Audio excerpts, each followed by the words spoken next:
Right. 1, 2, 3.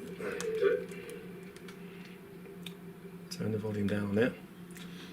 Right, yeah, welcome to Ask the Plasterer with me, Eric the Plasterer. What I don't know about plastering, well, there isn't much to know. Am I allowed to drink coffee while I'm live streaming? Lovely, right, let's get, there we go. Right, let's just get cracking straight away. Callum's coming. Hello, Callum. Any tips on getting your render flat and level? Well, I can tell you when you're rendering, Callum, is when you put your scratch coat on, which has got to be the first coat you get on your wall, the more level you can get that to more or less where you want it, the better, because then when the following day your second coat goes on, then you're going to level up with a rule. It's much easier if you only put on a tight scratch coat and then you go and put the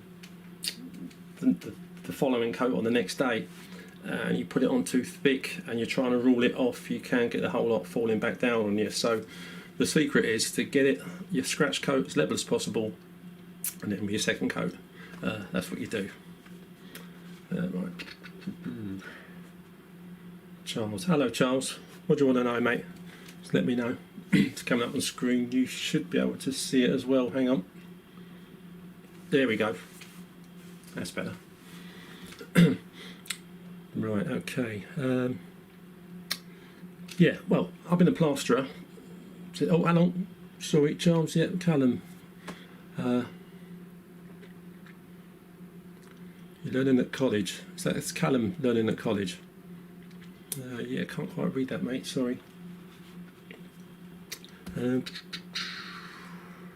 tell you, it takes a little while to get used to this live streaming malarkey. Could you try and talk to people, and at the same time you're also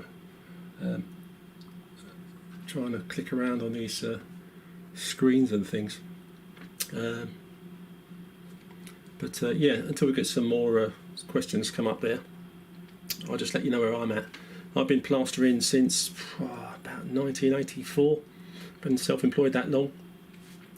Back then there was loads of work on building sites. Oh, hang on, John. Hi, Callum. Can I just ask, what's your preference? Right. Right, hang on. See if I can answer these. Oh, when it comes to PVA, John, you need to. I've only ever used like neat, unwatered down PVA, so I know where I am with it. PVA, like Unibond stuff like that. That's that can be really thick and might need a little bit of watering down. But I've come a cropper in the past, a long time back now, from watering down my PVA too much and it giving me issues with the adhesion of the plaster afterwards. So I always use neat PVA. I've never used pre-grit. I think it's an expense not worth paying. If you really want some grit in your PVA, chuck some sand in it, mate. But I've never used the stuff. I won't pay extra for fancy PVAs that aren't called PVA. I just use neat PVA. I've been using it for 35 years. Never had a problem with it. Never had a problem with it at all.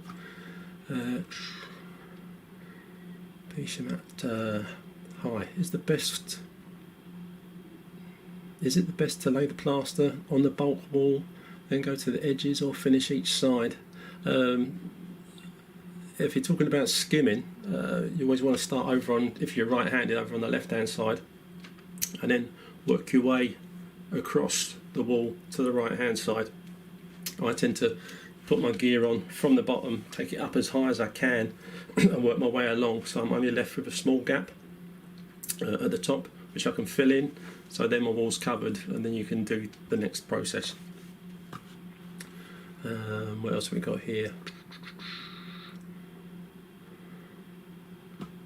What flexi trowel do you recommend? When it comes to flexible trowels, I use the Ox Ultra Flex.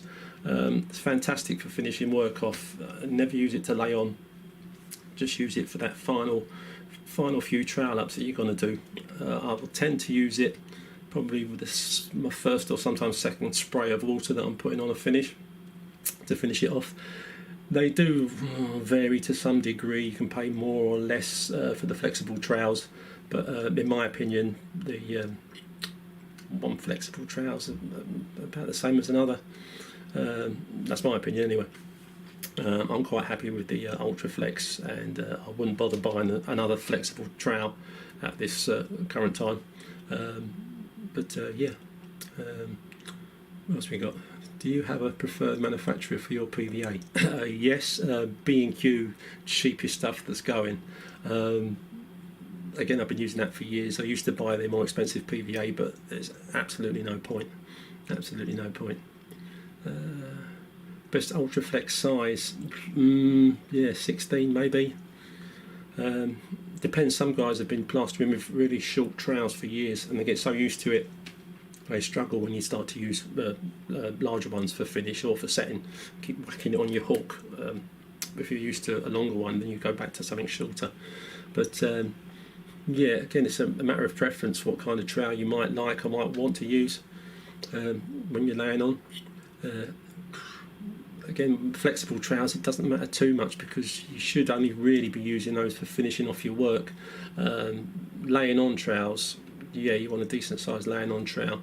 You want something like a Marshalltown that's pretty solid and isn't going to overflex, otherwise your wall will just start to get all kind of ridges in it, which isn't not good to you at all.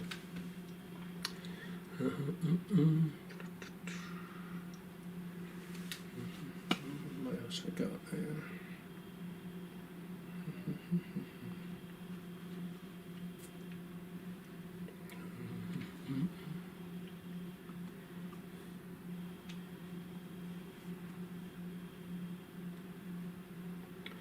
Marshalltown 16-inch, yeah, that's absolutely fine, mate. I wouldn't have no issues with that.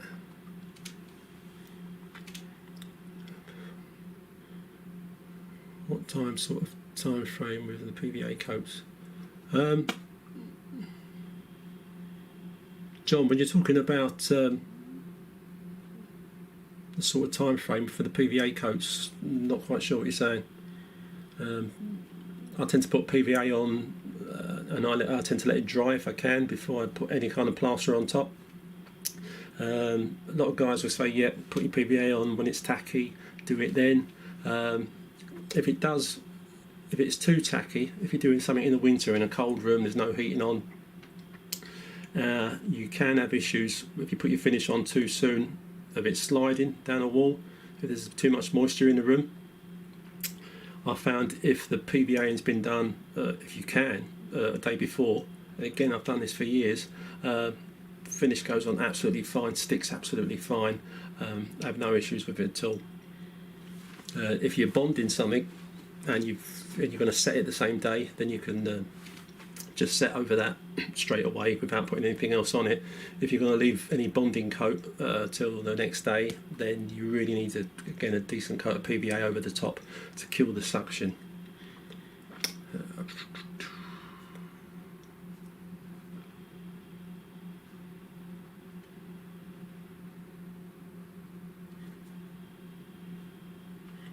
Can you guys hear me?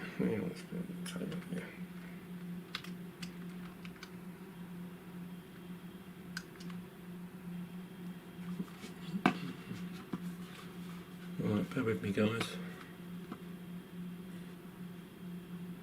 Oh, I am loud and clear. Cheers for that, mate. I was beginning to wonder. It's Callum and who was it? The other guys, they're having a chat to each other, I think. So that's thrown me a little bit. Okay, what's the best way to freehand new rounded corners? Customers wanted angle beads removed as kept dinking the wall. I mean, you want angle beads on there because it makes the corners stronger if they're going to get dinked all the time. Bonding them and then multi-finished with a carrier bag. You can smooth off curves and stuff, like if you're doing a ball nose, or I've done some on an archway before to help you get a smooth finish to the edge. Again, it's a very trial and error kind of thing. You need to practice it, and however good you are with that, generally I will tell the client that once the thing is completely dry, they just need to gently take some fine sandpaper just around that edge very carefully to get a nice finish at the end of the day. Or the same with a ball nose or a curve. You can't get it perfect with water in a plastic bag, but it'll get you a long way there for sure. I've actually even before used my bare hand to try and get a half decent finish on something that's curved or hasn't got beads on it of any sort. Joe. Oh, sound is alright, yeah, thanks, Joe.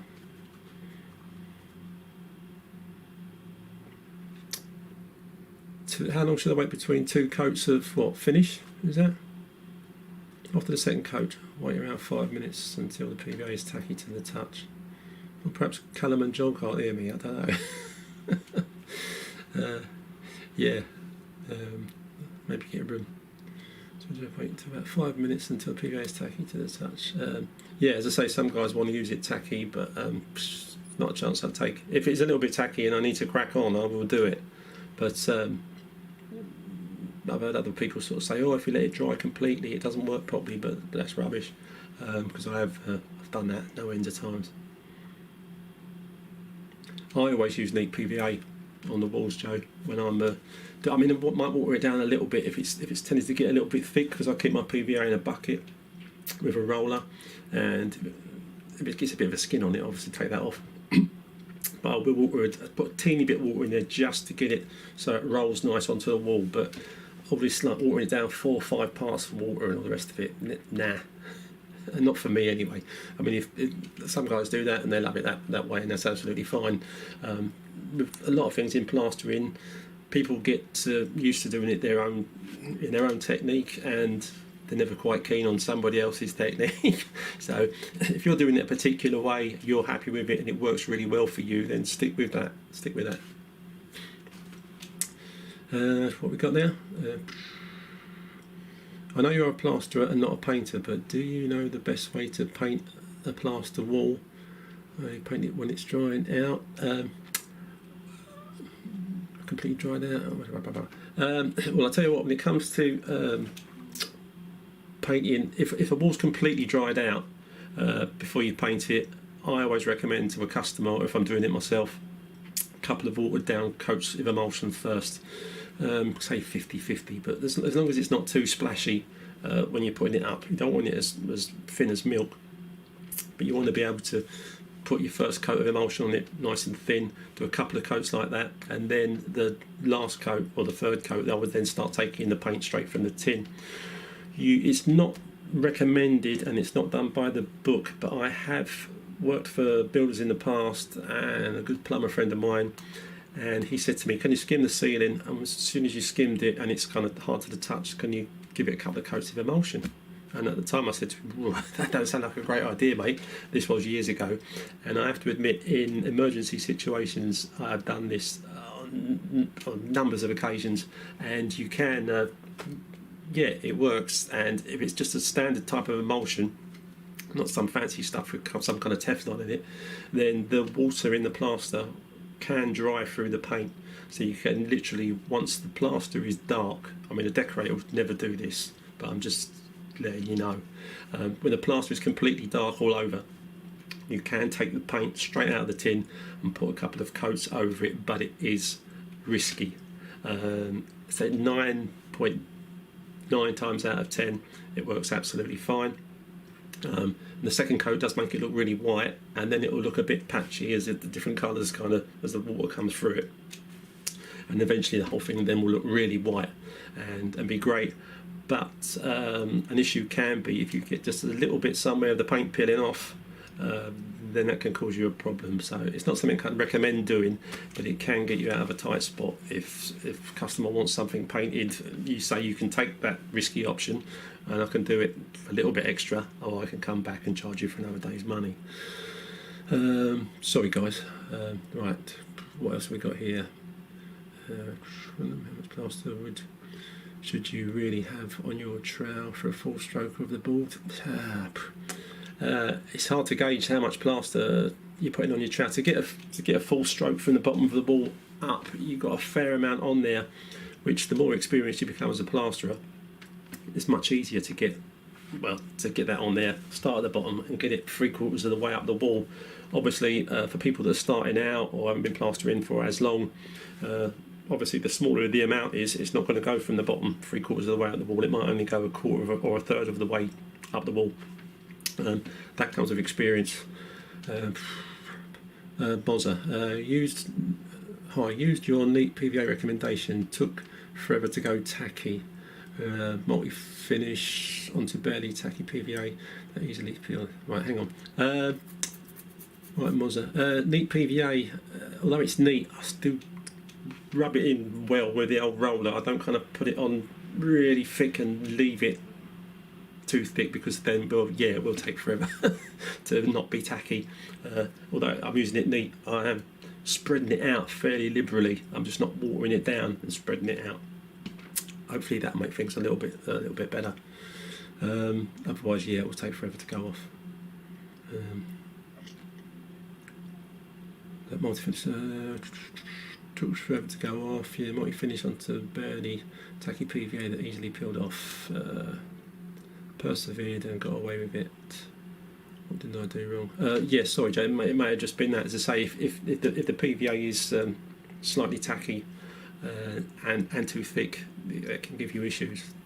One of the jobs I did for one of my subscribers, funnily enough, he took on a massive job. Hi Lee, if you're watching, and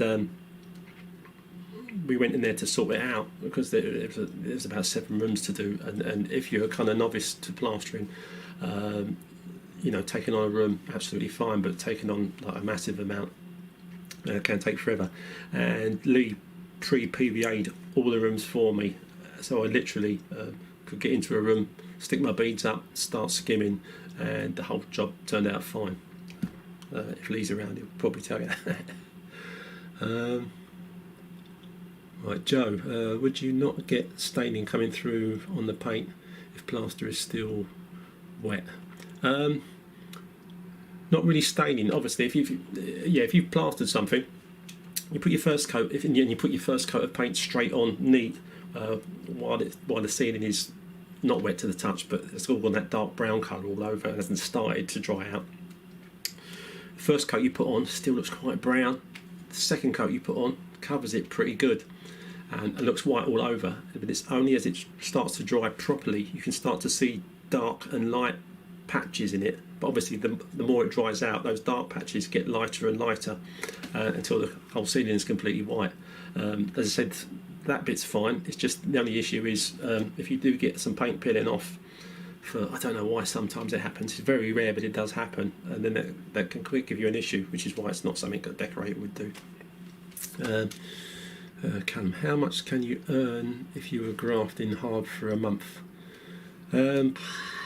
Plasterers in London, you're charging at least £200 a day plus your materials. Obviously you need to be able to put a decent amount of gear on a wall to be charging that money, or sometimes more. Most of my jobs I tend to price a fixed price for the job, so that people know exactly what they're paying. If it takes me a bit longer, that's my issue.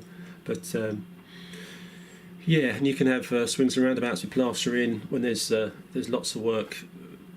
£1,000 a week, fantastic. But if you're on that 1 week and then you've got 2 weeks with no work, it's not so good. But they say plastering can go really up and down.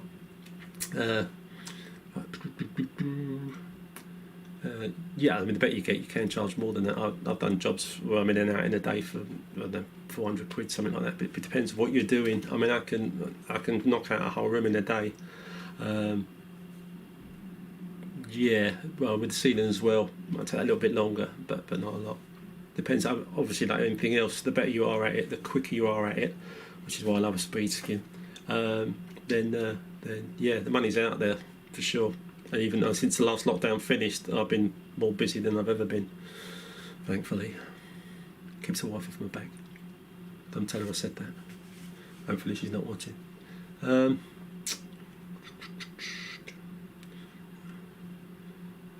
Using between thumb and finger, better judge of pressure if... Sorry, Doug, can't quite understand that one. Using thumb and finger, better judge of pressure so you get even roundness. Oh, you're talking back to the doing a bead, well, doing an angle or a curved ball nose or something without a bead on it, using your finger and thumb. Yeah, I use that on my. No, it's not on here. The video of me plastering an arch, which is bear with this one. That in that video, this edge here, I tend to take off the finish. It's just that last bit of smoothness as it's nearly going hard. Plenty of water on it, finger and thumb pressure to get that angle on there. I'm hoping that's answering the question you were asking me.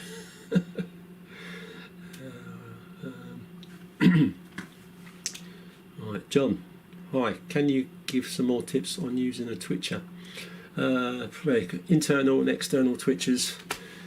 I mostly only ever use an internal one, basically internal angle trowel as a twitcher. If you get your edges, if you're doing two walls at the same time that meet each other, that's the only time you'd be using a twitcher. Often when you learn plastering, you're told to do opposite walls so that you've got a solid plastered wall that you can take your edge of your next lot of plaster up to get a nice angle, which is great and does work fantastic. If that's going to slow you up on a job, you want to put a couple of walls on and they're touching each other, or maybe more, then you need that internal twitcher to run down it. I tend to get the corner as best as I can, right up to near when it comes to troweling with the water, and that's when I'll start to take the twitcher down the internal corners to get a really nice internal corner. Chris, self-employed plasterer, 12 years experience, 30 years old. Stick with it, mate. Yeah. I used to be a chef years ago. I was great at icing cakes, and a mate of mine that I knew from catering college, by coincidence it was the same catering college Jamie Oliver went to years later, he'd taken up plastering, and I was good at icing cakes, mate. Went with him, did a bit of labouring, worked on sites for a while, and then I got into the game and never looked back. It's a job. It keeps you fit, if nothing else, and if you can earn some money, if you keep busy, it's a fantastic job. One of the jobs I did back in the 80s for a company called Perfectionist Plastering, that was a refurb of Pentonville Prison. God, that was fun. Callum, do you recommend getting your... yeah, if you're going to work on, you want to work on building sites, you do need those cards now.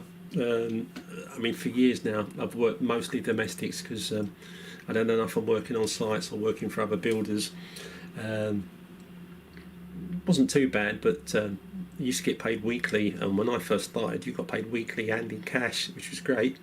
But then the builders started to want to sort of, can we pay you every 2 weeks? Can we pay you every 3 weeks? Can we pay you once a month? And paying you checks at that time. And or they might be waiting for the client to pay, so they haven't got the money to pay you. So for years now, I found if you can get good with your domestic work, you get your client, you do your job, you get paid straight away at the end, all going well, as long as you've done a decent job. Going back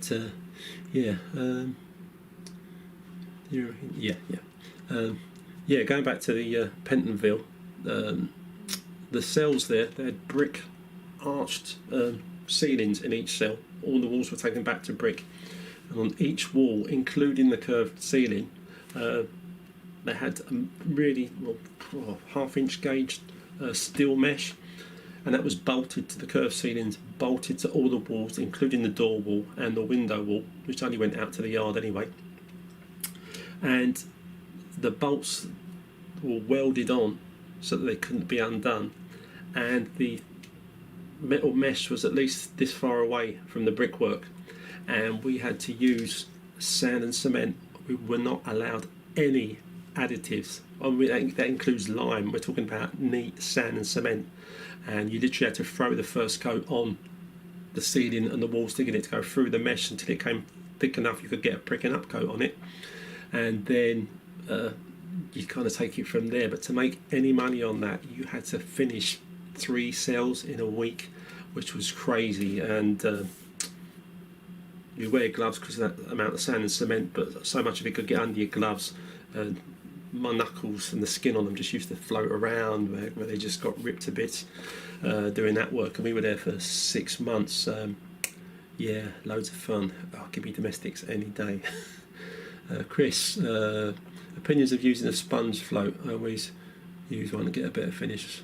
Yeah, Chris, if you want to use a sponge float and you're happy to do the sponge float part of the setup, then that's absolutely fine. I've never been. It's meant to fill in any other sort of kind of hollows that you might have on a wall. But when I did do it years ago, I just didn't like the look of the wall. Because sometimes it would leave a kind of scratch mark in it, and although it wasn't, and when it was finished, it felt lovely and smooth. You could still see this kind of swirly pattern in it, and I just never liked it. So I never used a sponge float since. But when you're floating up a wall, if you can get it flat enough, and especially after if you've been using the Marshalltown trowel, and if you've used a steel bladed speed skim over it, and then you're going to use a flexi blade trowel over the top of that. It looks beautiful anyway, so I don't kind of feel the need to use a sponge float. But if you're happy using a sponge float, yeah, it's a dumb thing, mate, and yeah, you crack on. Did you ever try and make good multi when everybody was struggling to buy? Oh man, I could not get any. I had, during that first lockdown, B&Q shut basically, didn't it? Which is my main supplier for multi-finish. I couldn't get any for months, and most of the guys I know that are plastering and the other YouTubers I know that are plasterers, they couldn't get any gear either. The work was there, potential work for people that still wanted you to come round after the kind of the lockdown has first sort of eased off, but couldn't get any plaster, so that was an absolute pain. There was that stuff, I can't remember what it's called, Make Good plaster, which I got to admit I bought a few bags of it which I've never used, still in my garage, and it's like flour and water. Couldn't use it at all, and it used to be about £7 or £8 when they first started trying to flog it because there was no multi-finish, and then it went to well, you could get it for 50p a bag now, or I say now, I think they're just throwing it away or giving it away. But yeah, keep it. But yeah, the multi-finish was a hassle. There was a lot of people were buying, again, kind of panic buying the multi-finish before this last lockdown we just had. I can't be bothered. I had a little bit in my garage, but fortunately Selco seemed to have plenty of it, even though B&Q didn't. So that's not been an issue this time around, or not for me anyway, at this moment in time. Yeah, everyone's struggling to buy the multi. Do you think plastering is up there with the other trades? Oh man, the amount of people that say to me, "Oh, plastering, it's an art form," and I think, yeah, I suppose it is. Yeah, the only reason I did it was because I was rubbish at maths, and when it came to like working out stuff for bricklaying or carpentry, I was miles behind. Painting and decorating, a lot of people who do their own stuff need a ceiling plastered. Man, you get a plasterer in if you're sensible, or you learn the trade yourself. But yeah, it's up there with the trade, without a doubt. Of course, there's fibrous plastering as well, which is completely different because that's all your cornices and your fancy stuff. And it tends to be a case of you either do the solid plastering, which is what we do, or you do the fibrous plastering.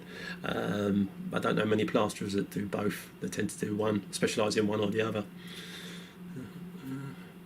Chris, is it like spreading adhesive? Oh, it's like spreading adhesive. Yeah, that other stuff was... it's a little bit similar to the stuff they used on the continent, the one coat white plaster, which they tried over here a few years back. It didn't didn't really catch on. I mean, the guys that did start using it, they loved it once they got the hang of it, and you can, like anything else, you get the hang of it. Even this horrible stuff, you could probably get the hang of it, but when you're used to using highlight finishes and multi finishes and stuff, to use this kind of one coat gear, it just takes a bit of getting used to. But yeah, and then when the guys did get used to it, they stopped supplying it and they couldn't get it anymore, so you might as well stick with the original stuff. I used to get bubbling on my multi finish when laying on first started. It wouldn't happen anymore. Basically, when you're laying your gear on, if you mess about with it too much, it'll blister up, get those bubbles on it. Once you get bubbles in it, you can't really get those out until it's nearly gone completely off, and then you can take them out with like a hard trowel. But yeah, it tends to be either messing about with the finish a little bit too much, or putting too much water on it too soon. Oh, right, sorry, Doug. Yeah, I used to get bubbling on the multi-finish when on the first coat started. It doesn't happen anymore, which is good, but was that because PVA was mixed too thin? No, PVA doesn't normally give you an issue with the bubbling. It's that be purely down to messing about too much with the finish, or putting water on it too soon. Yeah, any kind of over troweling will knacker that out. Dot and dab work. Yeah, I've got one of my videos. I think is on dot and dab. If it comes up, I'll do it. Some people, a client I'm going to be doing a job for after Christmas. His wife apparently said she's not keen on the dot and dab, kind of like having that hollow space behind plasterboard. They want the brickwork like bonded out with bonding and finish, which is more solid, for getting fixings into easily without messing about with special types of roll plugs and stuff. But yeah, I forgot what I was saying now there.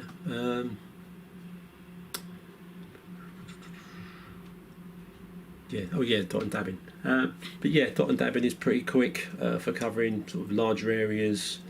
Yeah, it covers a multitude of sins, and yeah, it's quite nice. It feels a lot quicker.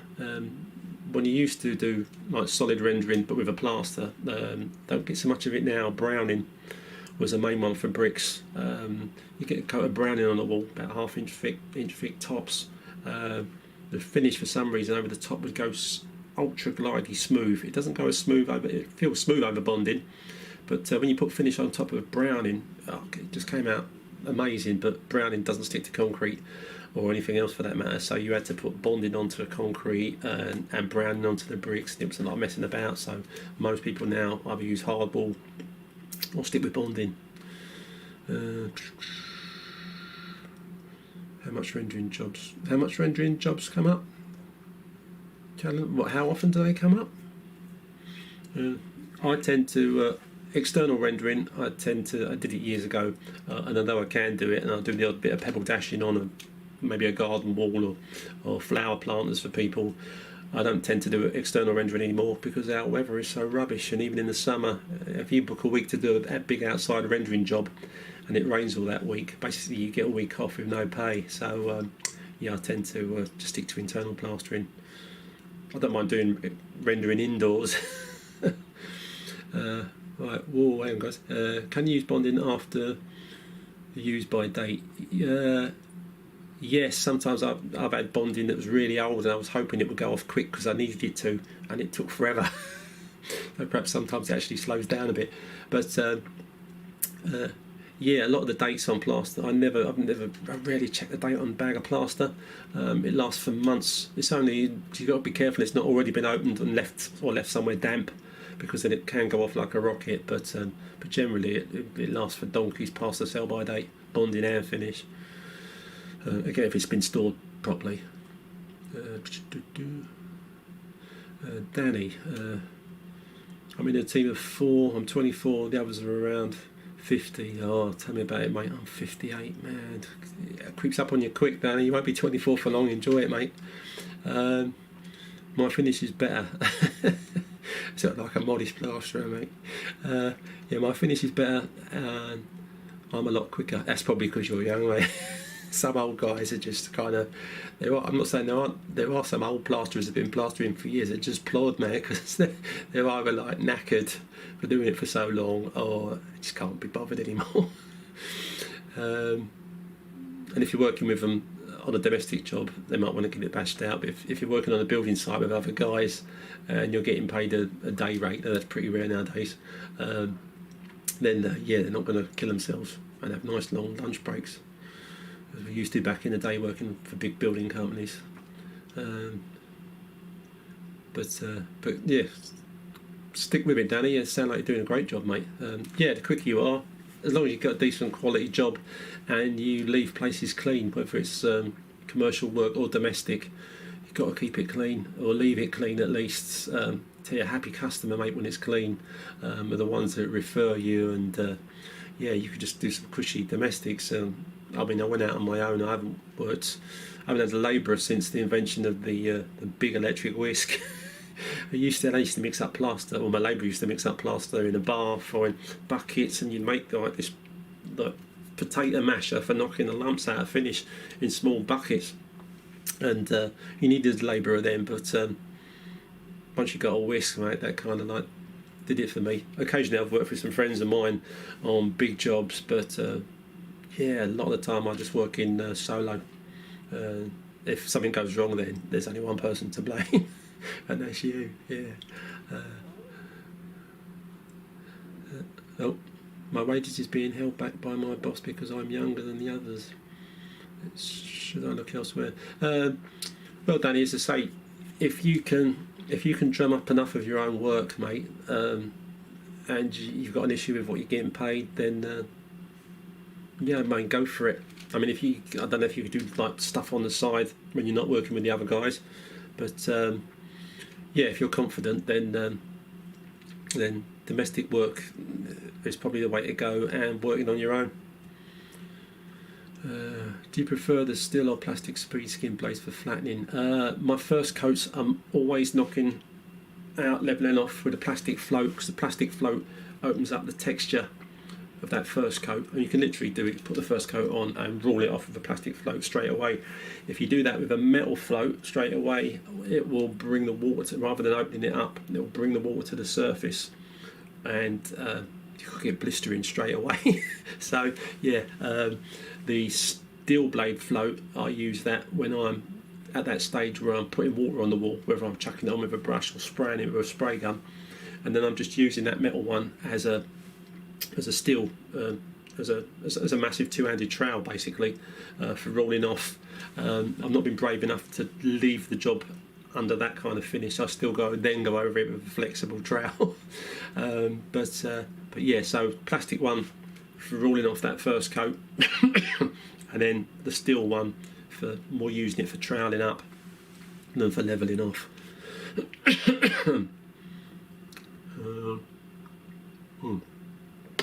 Have you used bonding on an outside wall?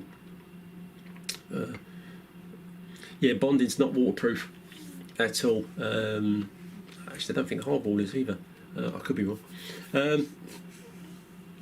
Yeah, no, it's water soluble and it will just rot, and it might take a while. But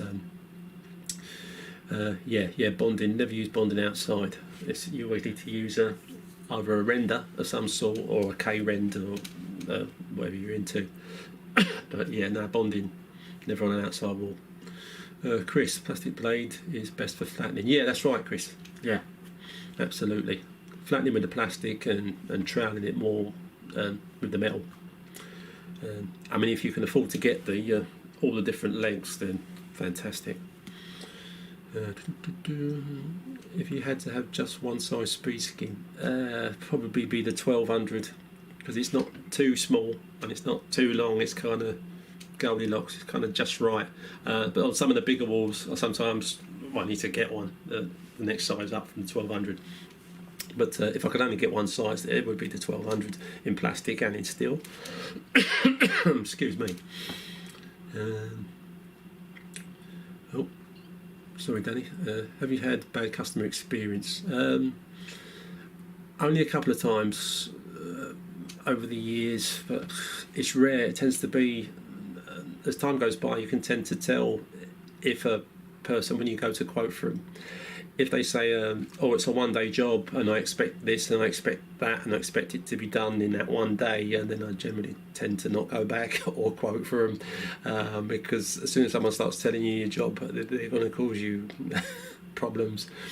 But other than that, obviously, if you do a bad job for a customer, or you do a great job but you tread plaster all over their brand new carpet, then yeah, they're going to get arsey with you. But as long as you're careful, you keep the place clean, you're careful not to cause any damage to any new decor when you're in a place. I mean, it's like I use stilts for ceilings, as a lot of guys do now.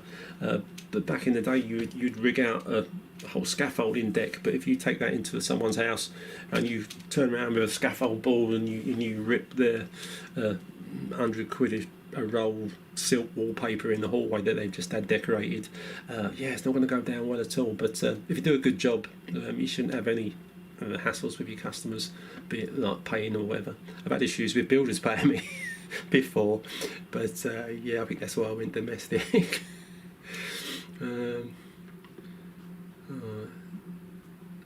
Anthony, why are so many firms so snobbish in plastering? It's not like this is bricklayer. I'm not quite sure what you mean, mate.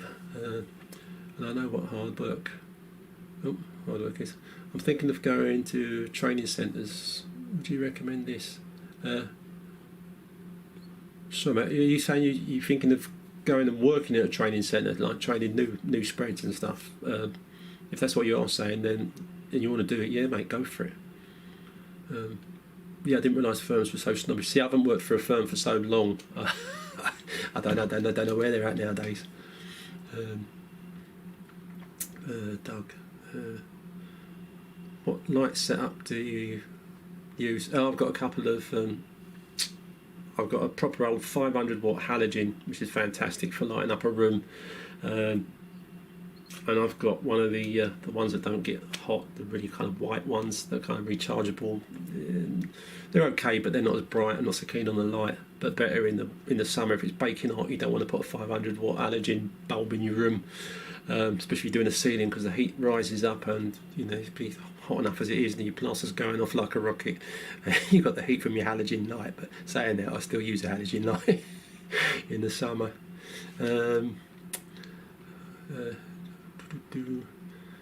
These days, oh, what's that? Hang on, mate. What light setup do you use? I have a 5-foot strip light. Yeah, that's great. Customers have uplighters and downlighters these days. It highlights people's work and shows every blemish, so as plasterers needs to be spot on. You're dead right there, mate. If you're going to be plastering anywhere on a wall that's having wall lights on it, the fact that it's shining across the wall or up the wall or down the wall, it will show every single blemish. So you need to make sure, you should be doing a pucker job anyway, but you need to make extra sure that the wall that those lights is going on is flat as a pancake and smooth as silk. Otherwise, yeah, they're going to be giving you a call to come round with sandpaper. Oh dear. Plasterers. Anthony, oh yeah, read my message before that one, buddy. Yeah, sorry, mate. The message is kind of where they kind of flick up the screen, and this is my first time doing a live stream and trying to talk and read and that, and yeah, it's not my strong point. But hey, Joe, sorry, I meant to say using bonding on an inside wall, but the other side is the outside. Yeah, I've. You mean using bonding on an external wall, so like that wall is outdoors on the other side, and you're putting bonding on the inside. Yeah, I've done that millions of times. Unless someone specifically says they want sand cement render on it, if I'm going to do a sand cement render on a wall and they're worried about damp issues, I will whack waterproofer in it as well. Then nothing's coming through it. But generally, yeah, no. If there's not a damp problem on that wall already, then I'll just use bonding on that wall, even though the other side of it is, say, outside. John, What mixing drill are you using now? I use a 240, mostly because most of my jobs are domestic, so it's not an issue. If you're working on site and you've got the money, there's a battery one out now, which apparently is fantastic. So I hear, but it's a few quid, but you ain't got to worry about leads or nothing. And on the site, yeah, great. Mind you, be careful no one nicked it. I use a refiner, which is the one that they, if you go to a hire shop generally and you hire a plaster mixer, it will be the same one that I use. They use them in hire shops because they last forever. I've had maybe 2, maybe 3. I mean, I've had hundreds of paddles on the end, but yeah, unless the brushes go or something. But you can change the brushes. Yeah, the refiner is what I use. 240. Chris. Yeah, Chris. Yeah, exactly. Yeah, yeah. They are good. You can't beat a refiner, in my opinion. But that's only because I've had, as I say, 2 in the last 20 odd years. When you're laying on your plaster, how much do you overlap each stroke with your trowel? I don't know, to be honest, mate. I suppose I just overlap the previous one. If it's obviously, if you want it to, if it's not overlapping, you don't want that gap there. I wouldn't go. Yeah, I'd more or less just meet up with the first coat you put. See if you've got a layer going on like that, then the next one, as long as it's just going over that one, then that's absolutely fine. And then just work your way along or up and down. What do you think about the extra time and tartar? I don't know. I've had guys mixing different things into plaster to either make it go off quicker or slower, and including dirty water. But a lot of them don't seem to work. The dirty water, if it's dirty with old plaster, not with dirt, obviously, that can send stuff off. But again, that doesn't always happen. I've used dirty water before and thinking great because I need this to go off like a rocket, and it's taken even longer to go off. So yeah, stuff you had. I mean, in America, you can buy gear that goes off in 10 minutes, 20 minutes, half an hour. They do all different timed gears. So if you're patching up something, you buy the one that goes off in 10 minutes. Just don't have that luxury over here. Not when it comes to plasters, anyway. I'm just saying that in America, a lot of their stuff, I mean, they do plastering as well, but a lot of their stuff is dry lining. There used to be, when any work came up on a building site, if a building site went up here back in the 80s, you could go there as a plasterer and go, when's the plastering starting, mate, and get a job. But I can't remember, about 87 I think it was, they went completely, all new sites went completely dry lined because they thought it was quicker, cheaper, I don't know. So loads of work suddenly just stopped. If you were a chippy or a taper and jointer, fine, but if you was a spread, suddenly a massive work stream just kind of stopped overnight because they said, no, we're not having wet trades anymore, we're just going to tape the joints. But by the time they taped joints and messed about with them and then had to leave them for 24 hours before they could sand them, I don't see how it's any quicker. Would you use bonding, and when would you use hardwall? I rarely use hardwall, to be honest, Budge. Yeah, I've been just using bonding for just about everything, and I think if it does the job, then yeah, I'm good.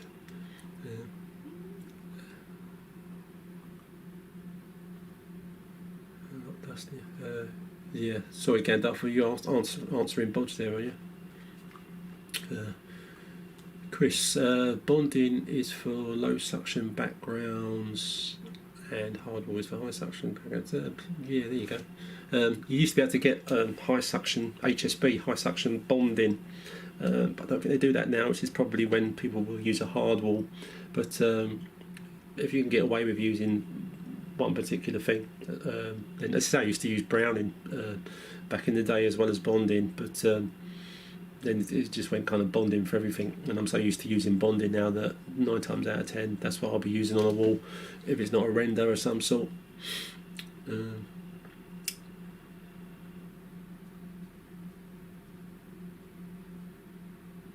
No, yeah, you're right, mate. Yes, sorry, Gandalf. Yeah, sanding drywall joints. You see, you can't if you don't leave them long enough and you go to sand them, they just drag, and I can skim a wall, and it's okay. It might not be dry for painting when I leave the place, but I haven't got to come back the next day and sand the joints down. Plus the work that's involved in sanding down joints, and then there's top coat stuff to go over those joints. And when Kingston was first being refurbed, I worked for a company then, and one of the big buildings right in the middle of the one-way system, they had all been dry lined, and they got me and a bunch of other guys in to skim everything, because you could see every dry line joint. My God, it had a lot of windows in it. I've never stuck up so many angle beads in my life.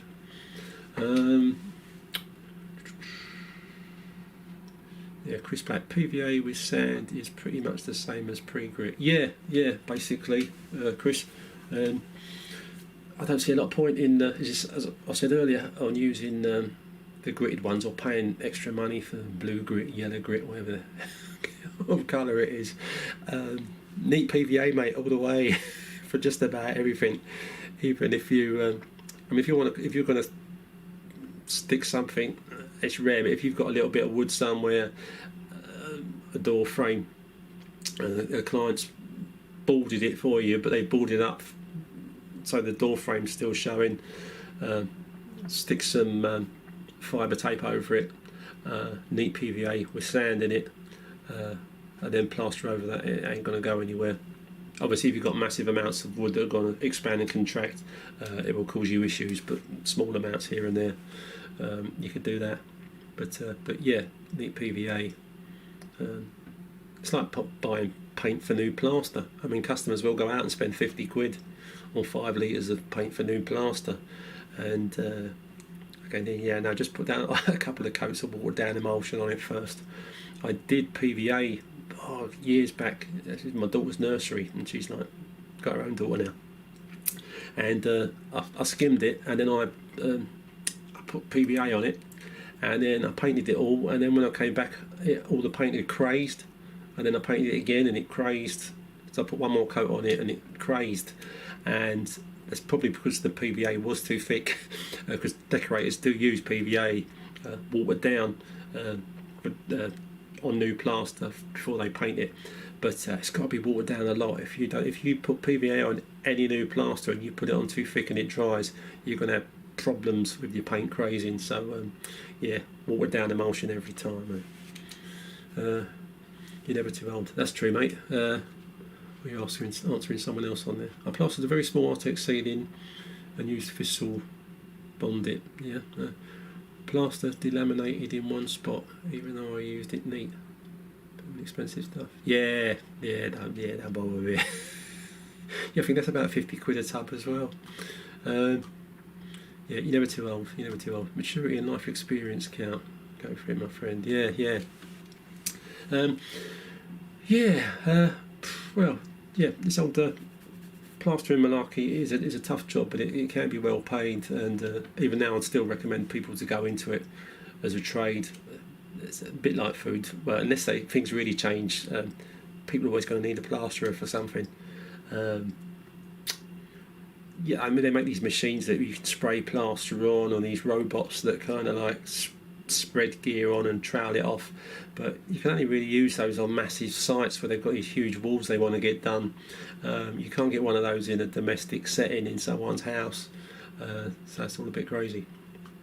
We've got there £70 a tub. Oh man, that's crazy. A crazy amount. Yeah. I stuck some of my videos up on this page just not to make it boring, just in case nobody came and for a chat. But cheers guys, appreciate it. Chris, using SBR on reskims and Artex. Yeah, you can use SBR if you want to use SBR.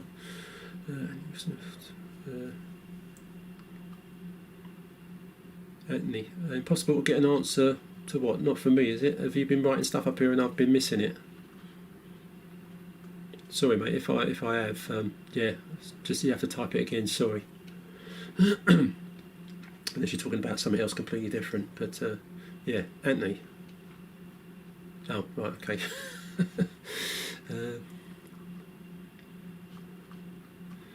Okay, guys. Yeah. Oh, and in the tools department, all the new things, like I say new, speed skims and loads of other kind of tools you can buy now. They're all fantastic. They help a lot. They can speed things up.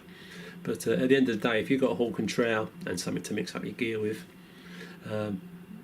you can do a packer job. You don't need to have a flexible trowel. You don't need to use speed skims, but I love them.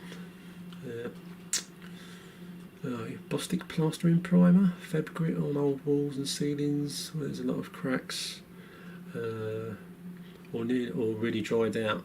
But I'll try your neat PVA out. Yeah, so use neat PVA, but I mean make sure you give it a good old like roll it. Or don't leave it on too like thick, but use it neat. Spread it out on your wall. But yeah, I never buy any of that other gear, mate. I just don't want to spend the money on it. And if it ain't broke, don't fix it. Do you know a good place to buy wide rolls of scrim? No, not really. You could probably order it on Amazon. Only ever used the basic stuff for doing the joints. I used to use the white fibre tape. I didn't want to pay the extra money for the orange stuff, but then one day they didn't have any white. They only had orange, so I bought orange, and now I won't buy the white stuff anymore. Because you know, if you put the orange stuff up, unless it's some kind of major issue, it's going to stay stuck and it's not going to be falling down, especially if you put your screw up the day before and you go back in the next day and it's all hit the deck. But no, I don't know where you can get any of the wide rolls without ordering it online. What make a PVA do you use? Cheap stuff. Yep, I just use cheap PVA. I buy B&Q's cheapest ones, probably about a tenner. I don't pay more than a tenner for a gallon of PVA. That's saying the only bit of watering down I might do is if it's thickened up in the bucket. I'll keep it in because there's no lid on it, and to make it just a little bit more flexible. But I won't start putting 1, 2, 3, 4 parts water with it. I'll use it neat. What make a PVA do you use? Yeah. Sorry, I just answered that one over. Yeah, that's about it on there.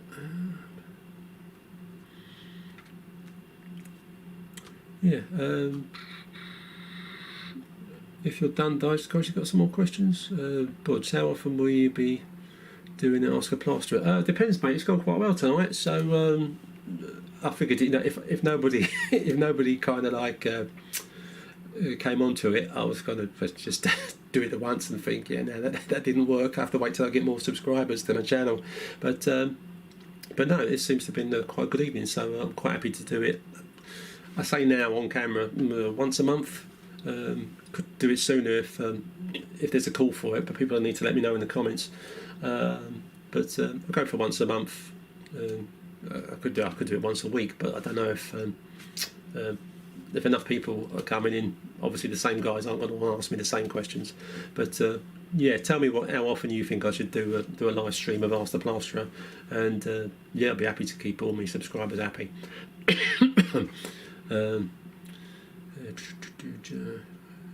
Cheers, Budge. Anthony, been a brickie for years, or brickings, good bricklayers. Yeah, that's a nice one, mate. Want to be a spread, and Brenda, I've rang lots of firms, but at 40 told I'm too old to be a brickie. Too old to be a spread. Well, it depends if you can pick it up. It's like anything else. If you do it enough. I mean, some guys do pick up plastering quicker than others. When I was learning, there were guys that even a week later they couldn't get the decent amount of gear off of a Hawk without dropping it all over the floor. And if that's the case, then yeah, you won't be that good at it. But if you've had a go at the rendering or spreading, I don't know if you've seen my plastering school videos, where you can make like sand and lime, which you'll be used to using at some point if you're a brickie. You can make a mix out of that you can practice with, and of course you can knock it back off of whatever wall you're practicing on. Have a look at my plastering school video. And yeah, I thought he's not too old to be a spread. So yeah, at least you do more indoor work, mate, because yeah, bricklaying in the winter, it can't be any fun. On a very high suction wall, would you give it 2 coats of neat PVA and then let it completely dry? Yeah, you can do, but again, even on really dry walls, if you put a decent coat of PVA on there, as long as you can feel that that's a dry PVA and it's made that skin on there, then I don't see a lot of point in putting a second coat of PVA on it. But no, there's no reason why not to if you want to be better safe than sorry.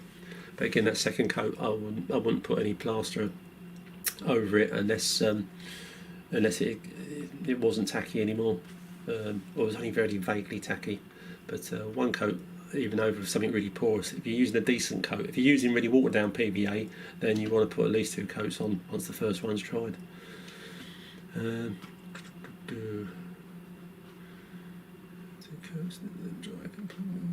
Alex, hello Alex. Studying plastering at college, really enjoying the fibrous work. Oh, well, the old coolness and stuff. Is there much of a calling for fibrous, or is it mostly bald and skim, and what sort of prices does fibrous work charge? Fibrous plastering is kind of it's a completely different trade. Most guys will either do solid work or they'll do fibrous plastering. Some guys do both, but they don't tend to be fantastic at one or the other. The price, you can get good prices for fibrous work, but how because I'm not a fibrous plasterer, I don't know how much work is out there in that field. There's obviously a lot of specialist work when they're refurbing old buildings, like when Windsor Castle burnt down, or things similar. Then yeah, they need those guys in that can do decent fibrous work. But I mean, I make my bread and butter from solid plastering, and I did learn how to do fibrous, but that wasn't for me, mate. It was too much like hard work until you get the hang of it, I suppose. But yeah, I struggle with pricing living Milton Keynes and do 150 a day plus materials. So what would you? Oh, hang on. Sorry, it's shooting up the screen. 150 a day plus materials. And Milton Keynes, I suppose, is probably okay. I mean, obviously, when you are in London, as I am, you can tend to charge decent money and know kind of like no one's going to say to you, "Oh, it's not like it's London, mate," because it is London. But yes, as soon as you start going further out of town, prices are going to vary. But 150, I think, is reasonable. And we don't want to be breaking your back doing a plastering job for any less than that, to be honest with you.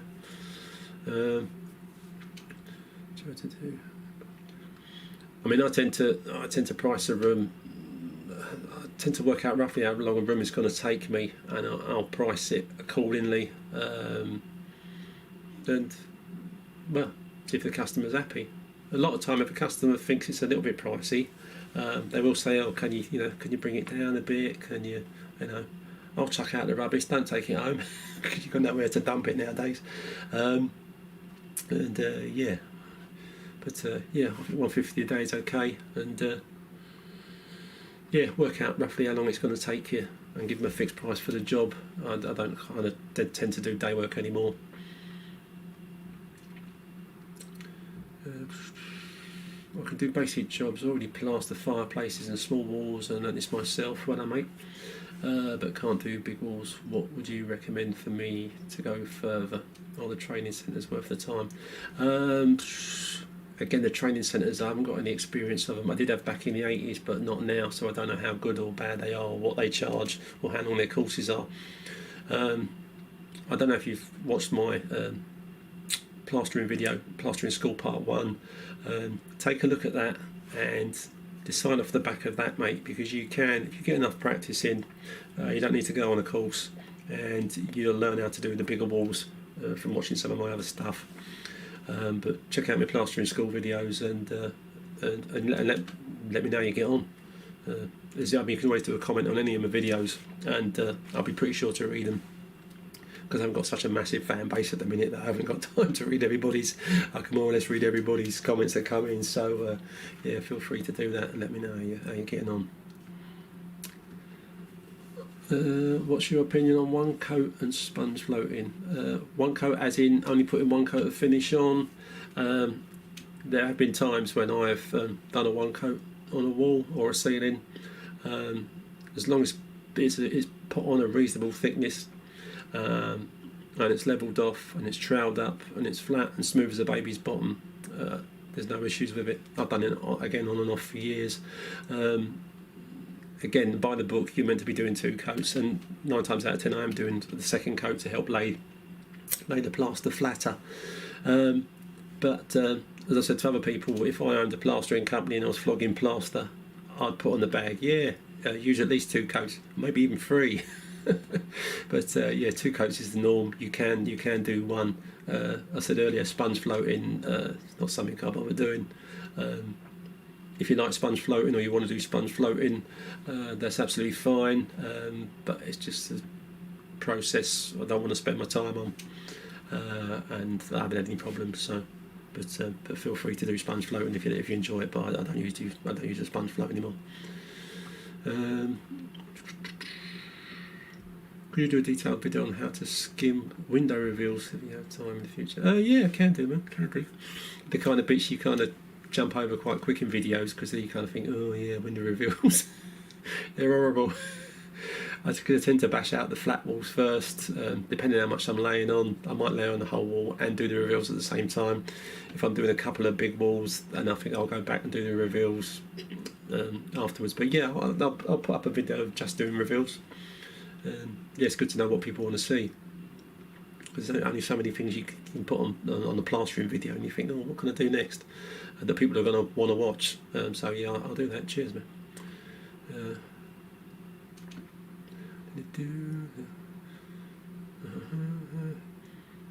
Yeah, go for it, Anthony. Nice one, mate. Yeah, cheers for that, Doug. No worries, mate. Hope to see you again soon. Let's say if you think it's a good idea for me to do these more often, let me know how often might be a good idea. Yeah, little areas can be. It's the tricky areas that most spreads don't want to do. I mean, I love doing big, flat, square walls with no angles in, because yeah, you can bash those out once you've got the hang of doing big walls. Once you start having to like go around lots of little angles, it slows you down, I have to say. Yeah. With vaulted ceiling, any tips? Vaulted. When you say vaulted, are you talking about curved up? Sorry, I'm not that great, man. I'm just an old plasterer. Explain to me what you mean by vaulted exactly, John.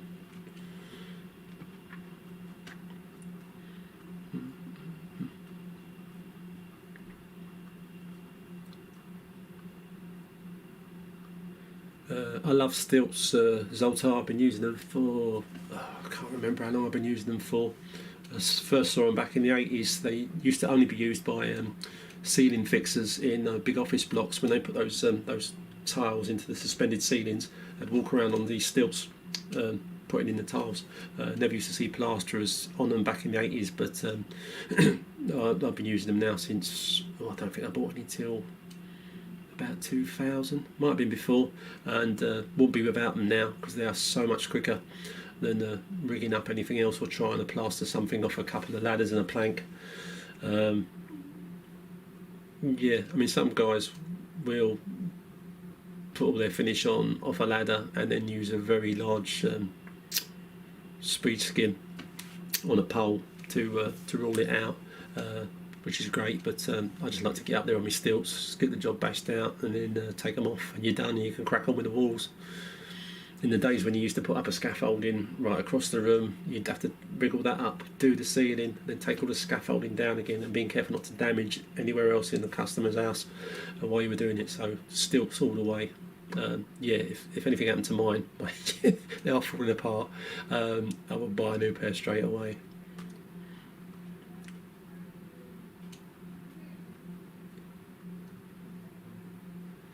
I've never used a plasterboard lifter. They look pretty good if you can get them into a job. I use the props that you can kind of like squeeze up. You still have to get the board up there, hold it while you get the prop in. They're about 15 quid each, and you need 2, obviously one for either end of your board to hold your board exactly where you want it before you whack your screws in it. back in the day we used to knock them up with clout nails, plasterboards. So you literally hold it on your head, or put a wedge piece of wood up there to hold it, and then whack nails in it. But screws now, fantastic. I used to have a collated screw gun as well, which fires out one screw after another, but I found I was using far too many screws, because you get trigger happy when you got one of those. Or if you're using a screw and a separate screwdriver, you tend to be more sparing with your screws and not put hundreds in. Yeah, but if you're going to get a plasterboard lifter, depending how often you're going to use the thing, then buy it. Years back I did a rendering job and I hired a mixer, and I had it for so long the hire cost me more than buying a brand new one, which was sickening. And after that I bought a mixer, the old Bell mixer. Have you had the joy of working on lath and plaster work? Oh yeah, man, I have. I'll tend to. What do you mean, like plastering back onto old lath and plaster? I've done. Yeah, I'll tend to put board over it if I can. Only place you've got to be really careful when you're putting any kind of like bonding plasters or new modern plasters over old laths, is even the laths, because of their wood, obviously expand and contract, and you can get bad cracking on it. The old gear used to be more flexible, but new plaster isn't really flexible, so you've got any expansion and contraction. So always be really careful when you're plastering the old lath and plasters. Plastering over old wooden laths, yeah. Yeah, lath and plaster work. Yeah, there was a metal lath I have in the past, only on site, never done it on a domestic, where they put up an EML mesh on the ceiling, and you could literally buy an EML plaster, and I don't know what was in it, but it stuck like stuff to a blanket. It was fantastic. You could literally, for doing a pricking up coat on EML above your head, it just, this gear just stuck to it, but I haven't seen it in years. You probably can't buy it anymore. Eddie, hi Eddie. What do you find the best way to get sharp corners when plastering to joining walls at the same time? If I'm doing an external corner, I'll stick a plasterboard bead on it. You're talking about internal corners, then you do want an internal corner trowel twitcher. Get your two bits of wall plastered into your corner, and then once once you're getting to the where you're starting to trowel up and maybe put a bit of water on, that's when you'd use the twitcher, internal angle trowel, to get down there. Make sure you buy one like the Marshalltown ones. They're very wide. You can buy short, sharp, kind of thick metal twitchers, but if you're not careful, they'll dig a big groove either side of your corner, of your internal corner. So always get ones with flexible sides, if you have to do two walls that meet each other at the same time, which sometimes you will, and I often do if I'm trying to knock out quite a lot. I haven't got the time to do the two separate walls either side of the room and then do the other two opposing walls, so I use an internal twitcher.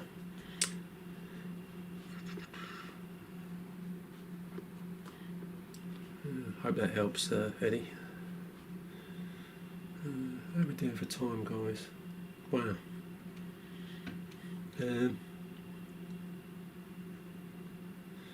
Yeah, Ragni ones. Are they got the flexible sides, or are they the kind of sort of the short, solid ones?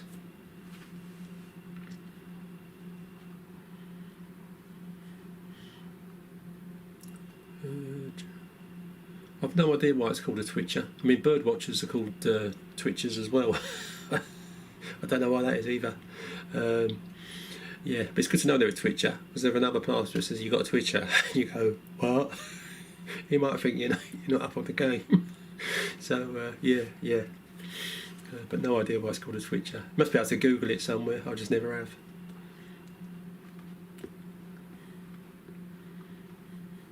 Okay. Right. Look, guys, I did all these. These were not that fancy, but these different chat boxes to make it a bit less boring, especially if nobody wrote in. So, hang on. What's that one? Yeah, haven't had time to use them. Been too busy talking to you guys. So, thanks for that. Really appreciate it.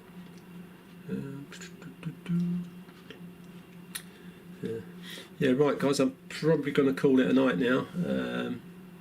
Because yeah, I didn't expect to be on this long, but it's been a blast. So, how long does a plastic trowel last you? Depends how often you use it.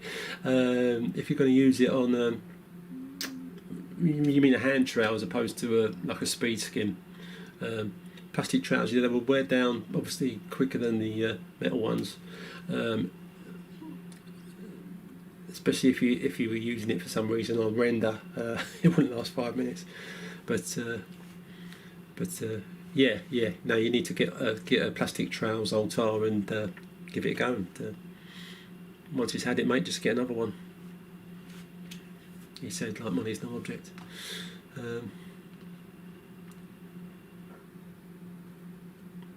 Yeah, John, I'd love to do it again, mate. Yeah, it's been, well, I deem it to be a success anyway. So thanks for that.